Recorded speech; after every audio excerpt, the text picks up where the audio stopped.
আসসালামু আলাইকুম, কেমন আছেন আপনারা সবাই? আশা করি ভালো আছেন। গন্ধমুক্ত খাসির গোস্ত রান্নার রেসিপি শেয়ার করব। প্রথমে আপনারা গোস্তটা লেবু এক কেজি গোশের জন্য 1 টেবিল চামচ লেবু আর 1 টেবিল চামচ লবণ দিয়ে মাংসটা মেখে রাখবেন। এইভাবে 20 মিনিট অথবা আধা ঘন্টা মেখে রাখলে খাসির গন্ধর যে একটা গন্ধ থাকে, গোস্তের যে একটা গন্ধ থাকে, সেটা চলে যাবে ইনশাল্লাহ। এইভাবে যদি আপনারা ভিজিয়ে রেখে গোস্তটা রান্না করেন, অতুলনীয় স্বাদ হবে। এইভাবে ভিজিয়ে রাখার পরে আমি গোস্তটা ধুয়ে নেব। ধুয়ে নেওয়ার পরে গরম পানি দিয়েও ধুতে পারেন, গোস্তটা মেখেও রান্না করতে পারেন, আবার সমস্ত কিছু তেলে দিয়ে তারপরেও রান্না করতে পারেন।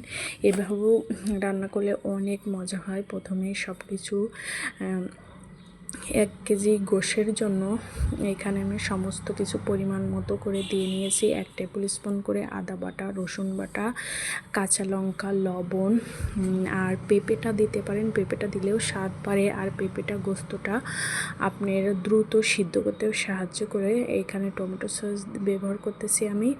এগুলো দিয়ে সমস্ত উপকরণ দিয়ে আপনারা গোস্তটা সুন্দর করে তেলে দিয়ে কষায়ে নিয়ে তারপরে গোস্তটা ঢেলে দিয়ে এইভাবে রান্না করুন। এইভাবে রান্না অনেক মজা, তুলনীয় স্বাদ হয়েছে মাশাআল্লাহ। মেখেও রান্না করলে অনেক মজা হয়, এইভাবে রান্না করলে অনেক মজা হয়। এইখানে সব কিছু পরিমাণ মতো দিয়ে নিয়েছি। হালকা এই দেখেন গোস্তর ভিতর থেকে পানি বের হয়, হালকা হাত ধোয়া পানি দিয়েছি। মাশাআল্লাহ, গোস্তর কালার দেখছেন এখনই কত দারুণ হয়েছে।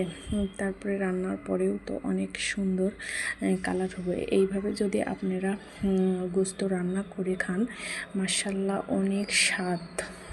দেখেন রান্নার শেষের দিকে প্রায় এইটা ভুনা ভুনা হবে আর পাতলা ঝোলও অনেক ভালো লাগে। যে যেভাবে আসলে খেতে চান সে সেভাবে খেতে পারেন। এখানে লাস্টে একটা মশলা, সমস্ত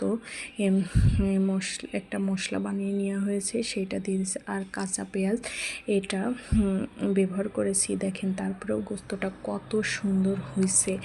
আর এইটা শেষ লুক দেখেন, মাশাআল্লাহ সুন্দর হয়েছে। দেখতে যতটা সুন্দর লোভনীয়, খেতেও মাশাআল্লাহ ততটাই সুন্দর।